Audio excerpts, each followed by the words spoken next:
India کے شہر آگرہ میں مغل امپائر کے آرکیٹیکٹس کا ایک ایسا شاہکار موجود ہے جس کو آج پوری دنیا تاج محل کے نام سے پہچانتی ہے۔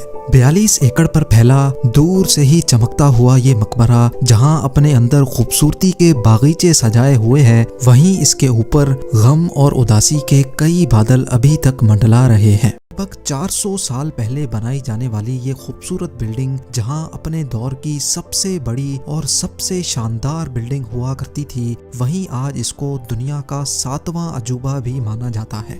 اس عالیشان اسٹرکچر کو بنانے میں 20,000 مزدوروں نے دن رات خون پسینہ بہایا، اور وہ بھی 1 یا 2 سالوں تک نہیں بلکہ پورے 22 سالوں تک۔ اگر آج کے دور میں اس کی قیمت کا اندازہ لگایا جائے تو سنگ مرمر کا یہ انمول مقبرہ حیرت انگیز طور پہ $1 بلین یعنی 7,500 کروڑ روپیوں سے بھی زیادہ مہنگا ہے، کیونکہ اس بلڈنگ میں مغل آرکیٹیکٹس نے اپنے ہنر کی کئی ایسی نشانیاں چھوڑی تھیں جن کی دنیا کے ٹاپ انجینئرز بھی آج تک تعریف کرتے ہیں۔ اس بلڈنگ کو ایسے ڈیزائن کیا گیا کہ جب مین گیٹ کے پیچھے سے اس کو دیکھا جاتا ہے تو یہ کافی بڑی لگتی ہے، لیکن جیسے ہی مین گیٹ کی طرف بڑھا جاتا ہے تو آٹومیٹیکلی اس کا سائز چھوٹا ہوتا جاتا ہے۔ دماغ کو چکرا دینے والی یہ کوئی پہلی ٹرک نہیں تھی جو مغل آرکیٹیکٹس نے استعمال کی ہو۔ اس کے گرد چاروں میناروں کو بالکل سیدھا کھڑا نہیں کیا گیا، بلکہ یہ مینار باہر کی طرف تھوڑا جھکے ہوئے ہیں، کیونکہ اگر ان کو سیدھا کھڑا کیا جاتا تو دور سے دیکھنے پر یہ اندر کی طرف جھکے ہوئے لگتے، جیسا کہ ان مسجدوں میں آپ دیکھ سکتے ہیں۔ ان میناروں کو باہر کی طرف جھکانے کا ایک اور ریزن بھی تھا، اور وہ یہ تھا کہ خطرناک ارتھ کوئک کی صورت میں اگر یہ مینار گریں بھی تو یہ باہر کی طرف گر کر تاج محل پر ایک آنچ بھی نہ آنے دیں۔ لیکن آخر ماجرا کیا تھا کہ اس کو بنانے والے کسی صورت میں اس پر ایک خراش بھی برداشت نہیں کر سکتے تھے۔ تاج محل کے وہ کون سے راز تھے جن کو 400 سال پہلے چھپانے کی کوشش کی گئی تھی، اور جب اس دور میں کنکریٹ یا اسٹیل ہی نہیں ہوا کرتا تھا تو آخر اس عالیشان مقبرے اور اس پر موجود 40 میٹر اونچے ڈوم کو کیسے بنایا گیا؟ یہ سب اور اس سے بھی زیادہ آپ جان سکیں گے آج کی اس اسپیشل ویڈیو میں۔ ناظرین، یہ معاملہ اسٹارٹ ہوا تھا سن 1607 میں، جب انڈیا اور پاکستان کے اس خطے میں مغل امپائر کا ہولڈ ہوا کرتا تھا۔ اس دن مغل شہنشاہ کا سب سے چھوٹا بیٹا شہاب الدین محمد خرم 15 سال کا ہو چکا تھا، اور اسی کی سیلیبریشن کے لیے آگرہ فورٹ میں ایک عالی شان پارٹی رکھی گئی تھی۔ خرم مغل شہنشاہ کو سب سے زیادہ عزیز تھا، اسی وجہ سے اس کے ہر جنم دن پر اس کو ہیرے جواہرات اور سونے سے تولا جاتا تھا، یعنی جتنا وزن شہزادے خرم کا ہوتا تھا اتنا ہی خزانہ اس کے نام کر دیا جاتا تھا۔ لیکن اس جنم دن پر کچھ اور بھی خاص ہونے والا تھا۔ مغل شہنشاہ نے شہزادے خرم کی شادی اپنے ایک وکیل کی بیٹی کے ساتھ کر دی جس کو ممتاز محل کے نام سے جانا جاتا ہے۔ ممتاز اور خرم کو پہلے دن ہی ایک دوسرے سے بے انتہا محبت ہو چکی تھی، اور اس وقت یہ کسی کو بھی معلوم نہیں تھا کہ اس محبت کا بول بالا ہمیشہ کے لیے رہنے والا ہے۔ اگلے 10 سالوں تک شہزادے نے کئی جنگیں لڑیں اور ان میں بھرپور کامیابی بھی حاصل کی۔ اسی وجہ سے شہنشاہ نے خوش ہو کر ان کو شاہ جہاں کے لقب سے نوازا، جس کا مطلب ہے دنیا کا بادشاہ۔ شاہ جہاں کی ٹوٹل 6 بیویاں تھیں جو آگرہ فورٹ کے حرم میں ہی رہتی تھیں۔ ان 6 میں سے شاہ جہاں سب سے زیادہ محبت ممتاز سے کرتے تھے، اور یہی وجہ تھی کہ ان کا زیادہ تر وقت ممتاز محل کے ساتھ ہی گزرتا تھا۔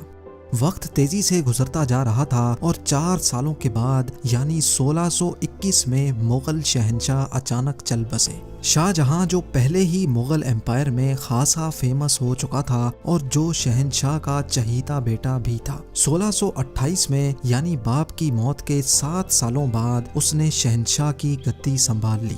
پوری مغلیہ سلطنت اپنے نئے شہنشاہ سے بے حد خوش نظر آتی تھی۔ یہ وہ پیریڈ تھا جب مغل امپائر اپنے پورے عروج پر تھی، یعنی پورے انڈیا پاکستان کے ساتھ ساتھ افغانستان کے بھی کئی حصوں میں مغلیہ سلطنت کا راج ہوا کرتا تھا۔ سارے فیصلے شاہ جہاں خود کرتا تھا، جبکہ ممتاز محل پیچھے رہ کر شاہ جہاں کو مشورے دیا کرتی تھی۔ لیکن کسی کو بھی اس بات کا علم نہیں تھا کہ یہ خوشیاں عنقریب ماتم میں بدلنے والی ہیں۔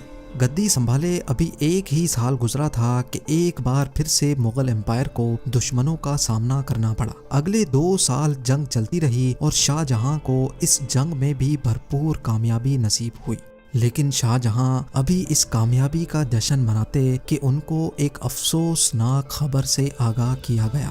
ممتاز محل جو کہ شاہ جہاں کے 14ویں بچے کو جنم دے رہی تھی، اس کی حالت بگڑ گئی اور 17 جون سن 1631 کو وہ نہ چاہتے ہوئے بھی اس دنیا سے چل بسی۔ پوری مغلیہ سلطنت کا جشن دیکھتے ہی دیکھتے ماتم میں بدل گیا۔ یہ خبر جو شاہ جہاں پر آگ بن کر گری تھی، اس نے تو جیسے ان کی دنیا ہی ختم کر ڈالی۔ شاہ جہاں کی سب سے پہلی محبت اور ان کی سب سے عزیز بیوی ممتاز محل اس دنیا سے رخصت ہو چکی تھی۔ کہا جاتا ہے کہ اس غم کی پرچائی نے شاہ جہاں کو کالے اندھیروں میں دھکیل دیا تھا۔ اگلے 8 دنوں تک انہوں نے کچھ نہیں کھایا اور اگلے 2 سالوں تک نہ کوئی موسیقی سنی اور نہ ہی پرفیوم لگایا۔ ممتاز محل نے مرنے سے پہلے ایک آخری خواہش کی تھی۔ وہ چاہتی تھیں کہ ان کی قبر دنیا کے سب سے خوبصورت مقبرے میں بنائی جائے۔ اس ٹاسک کو اور ممتاز محل کی آخری خواہش کو پورا کرنے کے لیے شاہ جہاں نے اپنی ساری دولت اور پوری زندگی وقف کرنے کا ارادہ کر لیا۔ ممتاز کے گزرنے کے 6 ماہ بعد یعنی 1632 میں ہی تاج محل کی کنسٹرکشن کا کام شروع کر دیا گیا۔ قریب 20,000 سے بھی زیادہ مزدور، پتھر تراش اور کاریگروں کو پوری سلطنت سے اکٹھا کیا گیا۔ لشکروں کے لشکر شاہ جہاں کے حکم پر آگرہ بلوا لیے گئے تھے۔ کیونکہ ممتاز کی قبر یمنا ریور کے برابر میں موجود تھی، اسی وجہ سے اس جگہ پر دنیا کی سب سے خوبصورت بلڈنگ بنانا کافی مشکل ٹاسک تھا۔ ریور کے کنارے زمین کافی سافٹ ہوتی ہے اور اگر یہاں کھدائی کا کام کیا گیا تو پانی کا بہاؤ تاج محل کی فاؤنڈیشن کو بھی نقصان پہنچا سکتا تھا۔ اس مسئلے سے نمٹنے کے لیے مغل انجینئرز نے یہاں سب سے پہلے زمین کے اندر کئی کنویں کھدوانا شروع کیے۔ مزدور یہ کنویں تب تک کھودتے رہتے جب تک خشک زمین نظر نہ آ جاتی تھی۔ ان کنووں کو پتھروں اور گارے سے بھرا گیا اور پھر اس کے اوپر پتھروں کے بڑے بڑے کالمز کھڑے کیے گئے۔ اس سارے کام کو انجام دینے کے لیے مزدوروں کے ساتھ ساتھ ہاتھیوں کی ایک بہت بڑی فوج کو بھی استعمال کیا گیا۔ مغل انجینئرز کی یہ ٹرک کام کر چکی تھی اور اب ایک ایسی مضبوط فاؤنڈیشن تیار تھی جو نرم زمین پر بھی فولاد بن کر کھڑی تھی۔ فاؤنڈیشن کے بعد اب باری تھی ایک ایسے بلڈنگ ڈیزائن کی جو آج سے پہلے کسی نے بھی نہ دیکھا ہو، ایک ایسا ڈیزائن جو پچھلے سارے ریکارڈ توڑ ڈالے۔ تاج محل کے ڈیزائن کا آئیڈیا شاہ جہاں نے اپنے باپ دادا کے مقبروں سے لیا تھا۔ باپ کے مقبرے سے میناروں کا آئیڈیا لیا گیا، دادا کے مقبرے سے بلڈنگ کور کا آئیڈیا لیا اور اپنے انکل کے مقبرے سے ڈوم کا آئیڈیا لیا تھا۔ اور جب ان سب کو کمبائن کیا گیا تو ایک شاندار اور عالی شان ڈیزائن ابھر کر سامنے آیا۔ بلڈنگ کے اسٹرکچر کو بنانے کے لیے لاکھوں نہیں کروڑوں اینٹیں موقع پر ہی بیک کی گئیں۔ یہ سب اتنا آسان نہیں تھا اور اس میں لا تعداد پیسے بھی بہائے جا رہے تھے۔ ہر گزرتے دن شاہی خزانہ تیزی سے خالی ہوتا جا رہا تھا، لیکن شاہ جہاں کو کسی چیز کی پرواہ نہیں تھی، بس ان کو یہ کام ہر قیمت پر کمپلیٹ کرنا تھا۔ کہا جاتا ہے کہ تاج محل کی کنسٹرکشن میں اتنے زیادہ لوگ لگائے گئے تھے کہ ان کی وجہ سے آس پاس کے علاقوں میں کھانا پینا ختم ہو گیا تھا۔ 20,000 مزدوروں اور کاریگروں کی ڈیمانڈ پوری کرنے کے لیے شاہ جہاں نے آس پاس کے تمام علاقوں سے اناج آگرہ منگا لیا تھا۔ کئی سالوں کی محنت کے بعد بلڈنگ کا اسٹرکچر کمپلیٹ ہو چکا تھا اور اب باری تھی اس کو سنگ مرمر سے سجانے کی۔ یہ سنگ مرمر آگرہ سے 400 کلومیٹر دور راجستھان سے منگایا جانا تھا، کیونکہ یہاں کا مکرانہ ماربل آج تک دنیا کا فائنسٹ ماربل مانا جاتا ہے۔ شاہ جہاں نے تاج محل کے لیے پورا مکرانہ ماربل ریزرو کر لیا تھا، یعنی جب تک تاج محل کی ڈیمانڈ پوری نہیں ہو پائے گی تب تک کسی کو بھی یہ ماربل خریدنے کی اجازت نہیں تھی۔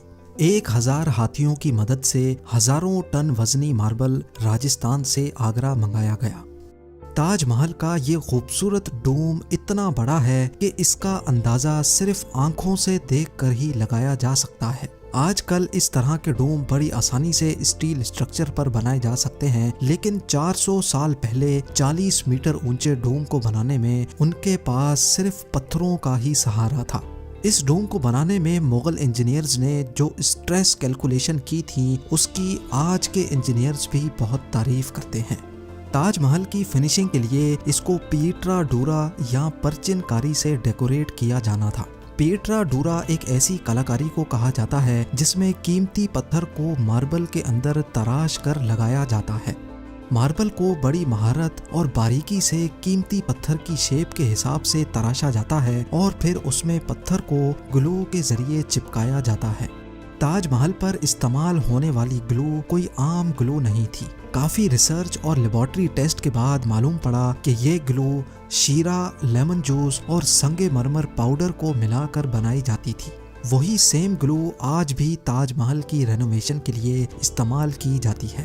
تاج محل کی خاص باتوں میں ایک بات یہ بھی ہے کہ یہ دن میں 4 مرتبہ اپنے رنگ بدلتا ہے۔ سورج نکلنے سے پہلے یہ بالکل بلیک شیڈ دیتا ہے، سورج نکلنے کے بعد یہ لائٹ یلو اور پنک شیڈ دیتا ہے، جبکہ دوپہر کے وقت تاج محل کی خوبصورتی کا نیا رخ دیکھنے کو ملتا ہے، نیلے آسمان پر جیسے موتی چمک رہا ہو، اور سن سیٹ کے وقت یہ پوری بلڈنگ گولڈن کلر کی دکھائی دیتی ہے۔ پورے 22 سالوں کے بعد سن 1654 میں تاج محل کی کنسٹرکشن کا کام مکمل کر لیا گیا۔ شاہ جہاں اپنی بیگم کی یاد میں دنیا کا سب سے خوبصورت مقبرہ بنانے میں کامیاب ہو چکا تھا۔ شاہ جہاں نے اس عالی شان عمارت کا نام اپنی پسندیدہ بیوی کی یاد میں ہی رکھا۔ ممتاز محل سے اس کا نام تاج محل رکھ دیا گیا۔ ہر سال شاہ جہاں ممتاز کی برسی پر یمونا ریور کے ذریعے تاج محل پر جایا کرتے تھے۔ یہ تاج محل کی ایسی انٹرنس تھی جس کو صرف شاہی خاندان کے لیے ہی بنایا گیا تھا۔ اس انٹرنس کی دیواروں پر دلکش نقاشی کا کام کیا گیا تھا جو شاید صرف شاہی آنکھوں کے دیکھنے کے لیے ہی کیا گیا تھا۔ شاہ جہاں کا یہ مہنگا ترین پروجیکٹ کمپلیٹ تو ہو چکا تھا، لیکن اس نے مغلیہ سلطنت کو تباہی کے کنارے پر لا کھڑا کیا۔ 4 سالوں کے بعد یعنی 1658 میں شاہ جہاں اور ممتاز کے اپنے ہی بیٹے نے شاہی تخت الٹ دیا اور خود مغل امپائر کا شہنشاہ بن گیا۔ شاہ جہاں جو پچھلے 30 سالوں سے اس تخت پر راج کر رہے تھے، اس کو قیدی بنا کر آگرہ فورٹ میں ہی بند کر دیا گیا۔ صرف ایک فیسلٹی ایسی تھی جو شاہ جہاں کو دی گئی، اور وہ یہ تھی کہ جس کمرے میں اس کو بند کیا گیا تھا اس کی کھڑکی سے وہ تاج محل کو دیکھ سکتے تھے۔ 8 سال قید میں رہنے کے بعد 74 ایئرز کی ایج میں شاہ جہاں بھی اس دنیا کو الوداع کر گئے۔ شاہ جہاں کا اب ممتاز سے دوبارہ ملنے کا وقت آ چکا تھا اور ان کو تاج محل میں ہی دفن کر دیا گیا۔